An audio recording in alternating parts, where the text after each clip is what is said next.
Okay, so today we're taking a look at some other kind of trig identities, which are the sum and difference identities. So which means you're going to be adding and subtracting angles. So if we take a look at the first warm-up over here, we're evaluating sine of 30 plus 60 degrees. I can rewrite that as sine of 90 degrees. And then that's something that I can just plug in the calculator, or exact value. What's sine of 90 degrees exact value? 1. I can also look at that as broken up, right? I can look at it as sine 30 plus sine of 60. And I want to see if it's exactly the same thing or not. Sine of 30 as an exact value is 1/2 plus sine of 60 as an exact value is root 3 over 2. So you'll notice that it actually works out to 1 plus root 3 over 2. And in fact, these two don't end up being equal.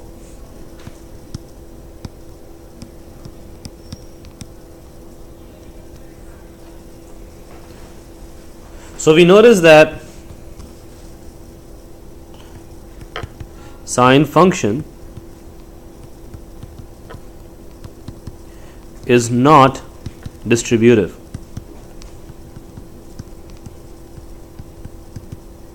Which means sine of a plus b is not equal to sine a plus sine b. So if I'm looking at evaluating an expression that's a sum of two different angles, I can't just distribute the sine outside of it. It's got to be something more to it. And it turns out that properties are close to sine a plus sine b, but something else has to come into play. So these are some of the other rules that we're going to be using in this lesson.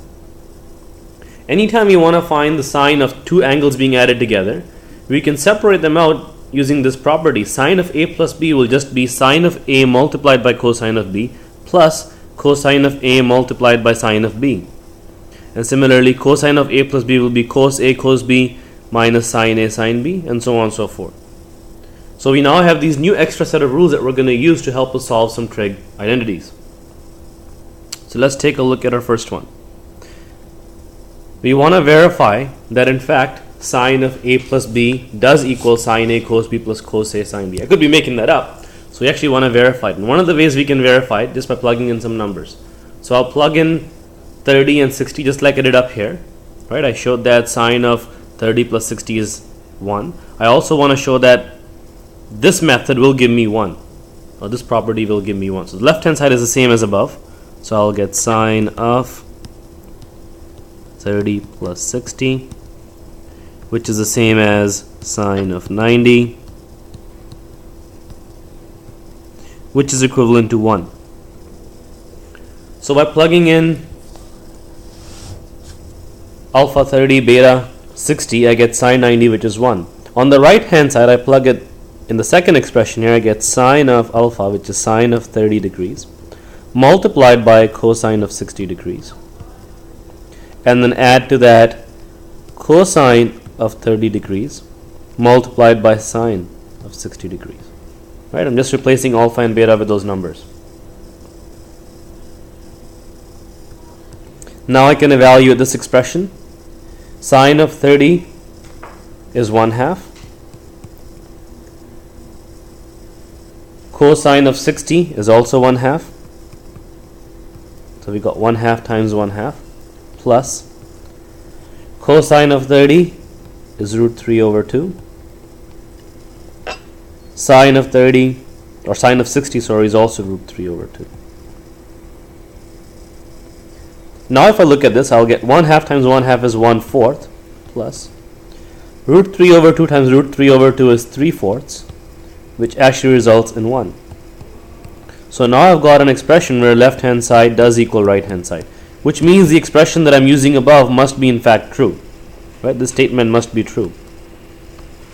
That sine of alpha plus beta is equivalent to sine alpha cosine beta plus cosine alpha sine beta. So some extra rules that we can use to help us prove left hand side equals right hand side. Let's try another example here. This time we're going to work backwards. I've given you the expanded form. I'm going to try and rearrange it back into a simpler form.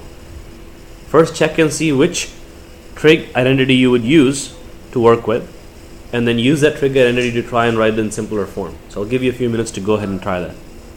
Notice you've got two different angles, so to make my life easier I can always label them alpha, beta, or AB. This is A, this is B, this is A, this is B. So I'm looking at working with cos A, cos B minus sine A, sine B. What is that equivalent to from my list? Cos A, cos B minus sine A, sine B. Cos A, cos B minus sine A, sine B. Which one is that going to be equivalent to?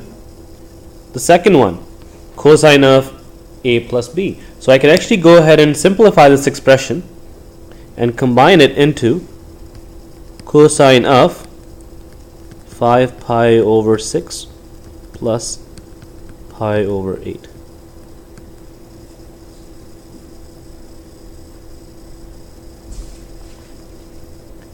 Okay, then it's a matter of me writing it in simplest form. I need to add the fractions.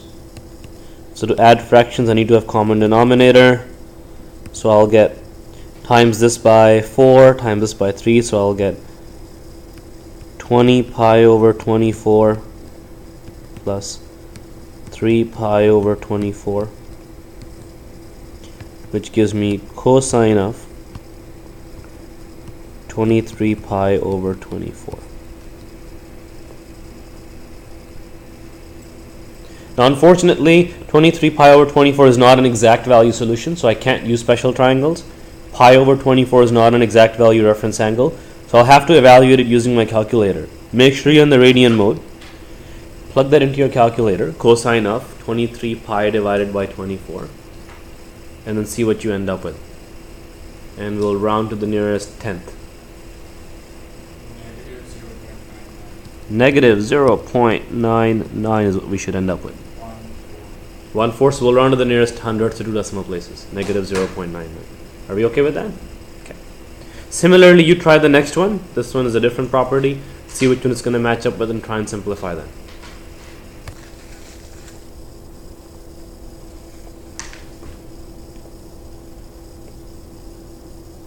Again, if I take a look at this one over here, I can label it again. So tan A tan B over 1 minus tan A tan B. If I match it up to one of the properties above, it matches up with tan of A plus B. So I can simplify this and write that as tan of A, which is pi over 6, plus pi over 12 of A plus B. Again, I want to combine that into a simpler function, so that's the same as tan of 2 pi over 12 plus pi over 12, tan of 3 pi over 12, which actually works out to tan of pi over 4. Now tan of pi over 4, lucky for us, is an exact value solution. What do we know that tan of pi over 4 equals? 1. So I actually get an exact value solution of 1. Sometimes we get an exact value solution, sometimes we don't. Now one of the key things to watch out is, I started off with two angles that were not exact value on their own. Well, one of them is, the other one isn't. Pi over 6 is exact value, pi over 12 isn't exact value. And yet I somehow got an exact value answer at the end when I evaluated it. Right? So one of the reasons why we're learning this property over here is sometimes you want to find the exact value of trig ratios or trig functions that appear to have no exact value. But if we can break them up into a sum or a difference of two other numbers that are exact value, then sometimes we actually do end up with an exact value answer. So what I mean by that is our example number 3a. If you take a look at that, then if I asked you right now, can you find an exact value of cosine of 15, what would you say? No, it's not a special triangle, right? We can't find it. Our special triangles are 0, 30, 45, 60, 90. So 15 on its own, I can't find exact value for. However, using the properties we've learned today, we can actually manipulate it into something that we can find an exact value for. All I have to do is break 15 up into two numbers that are exact value. So can you think of two numbers that I can rewrite 15 as? 60 minus 45. So let's do that. So I can write 15 as cosine of 60 minus 45. And you could have used any two numbers. You could have used 45 and 30. Right? You could have used 60 and 45. Didn't matter.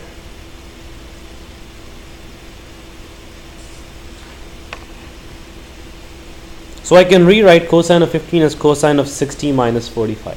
Now I've got a problem that's cosine of a minus b.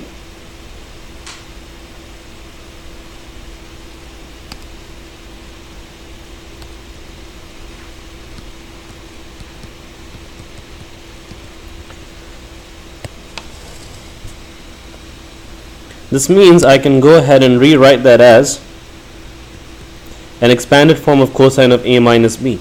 Cosine of a minus b is equivalent to cos a cos b plus sine a sine b. So that means cos 60 degrees cos 45 degrees plus sine 60 degrees sine 45 degrees. It might not look like it right now, but eventually we're going to end up with an exact value solution. The reason being is because cosine of 60, cosine of 45, sine of 60, sine of 45 each have an exact value solution. So let's find out what these solutions are. What's cosine of 60 going to be? 1/2. What's cosine of 45 going to be? 1 over root 2 or root 2 over 2 plus sine of 60 is root 3 over 2 and then sine of 45 is 1 over root 2 or root 2 over 2 again.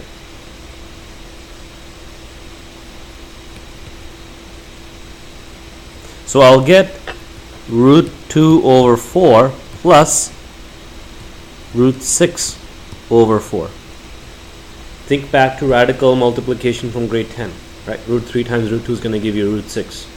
Root 2 times 1 is going to give you root 2. And I can combine those fractions into a common fraction, root 2 plus root 6 all over 4.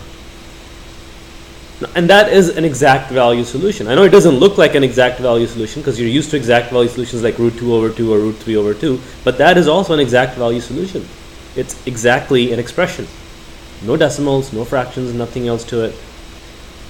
No rounding needed. It's an exact value solution. Just looks a little bit unorthodox. And this is how we can generate an exact value solution for that. And if you don't believe me, we can verify it. So let's go ahead and verify just to make sure we're on the right track. And we haven't just made that up. So I'm going to make sure I'm in degree mode this time when I evaluate this.